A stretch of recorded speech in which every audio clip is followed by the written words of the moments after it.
I declare before you all that my whole life, whether it be long or short, shall be devoted to your service and the service of our great imperial family to which we all belong. I cannot lead you into battle. I do not give you laws or administer justice, but I can do something else. I can give my heart and my devotion to these old islands and to all the peoples of our brotherhood of nation. It's worth remembering that it is often the small steps, not the giant leaps, that bring about the most lasting change. Let us not take ourselves too seriously. None of us has a monopoly on wisdom. I believe that, young or old, we have as much to look forward to with confidence and hope as we have to look back on with pride. Our modern world places such heavy demands on our time and attention that the need to remember our responsibilities to others is greater than ever. Each day is a new beginning. I know that the only way to live my life is to try to do what is right, to take the long view, to give of my best in all that the day brings, and to put my trust in God. When life seems hard, the courageous do not lie down and accept defeat. Instead, they are all the more determined to struggle for a better future. Perhaps we make too much of what is wrong and too little of what is right. The trouble with gloom is that it feeds upon itself and depression causes more depression. In times of doubt and anxiety, the attitudes people show in their daily lives, in their homes, and in their work, are of supreme importance.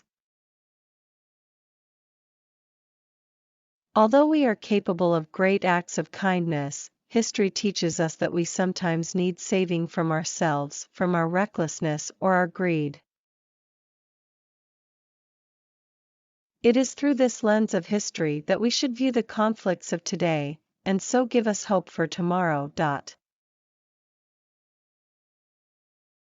Over the years, those who have seemed to me to be the most happy, contented and fulfilled have always been the people who have lived the most outgoing and unselfish lives.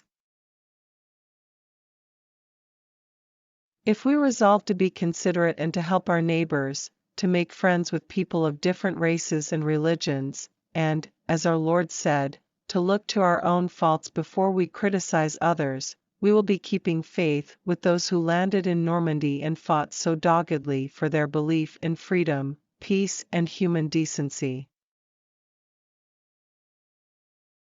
With age does come experience, and that can be a virtue if it is sensibly used.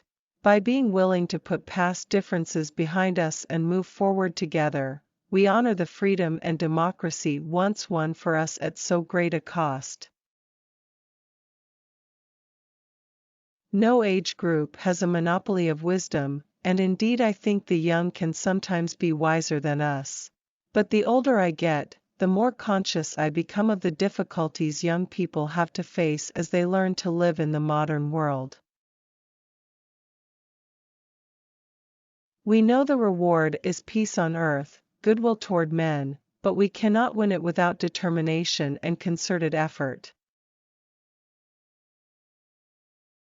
It has been women who have breathed gentleness and care into the harsh progress of mankind. Whatever life throws at us, our individual responses will be all the stronger for working together and sharing the load. Even when your life seems most monotonous, what you do is always of real value and importance to your fellow men. Inevitably, a long life can pass by many milestones, my own is no exception. Grief is the price we pay for love.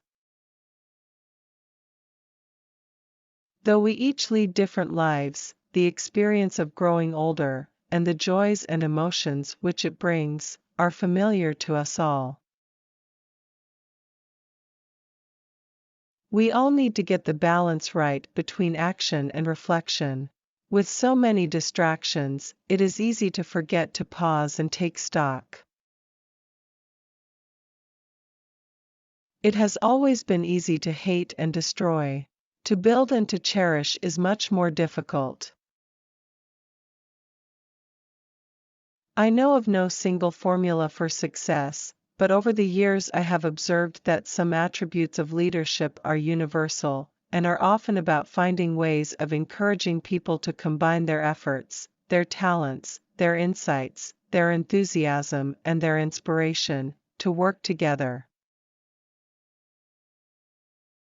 Such a blend of traditions serves to make us stronger, individually and collectively, by providing the ingredients needed for social, political, and economic resilience. If I am asked what I think about family life after 25 years of marriage, I can answer with equal simplicity and conviction: I am for it. Everyone is our neighbor, no matter what race, creed, or color. When peace comes, remember it will be for us, the children of today, to make the world of tomorrow a better and happier place. It's worth remembering that it is often the small steps, not the giant leaps, that bring about the most lasting change. The wartime generation, my generation, is resilient. Religion and culture are much in the news these days, usually as sources of difference and conflict, rather than for bringing people together. But the irony is that every religion has something to say about tolerance and respecting others. Sport has a wonderful way of bringing together people and nations. Although we are capable of great acts of kindness, history teaches us that we sometimes need saving from ourselves, from our recklessness or our greed. It has perhaps always been the case that the waging of peace is the hardest form of leadership of all. I have to be seen to be believed.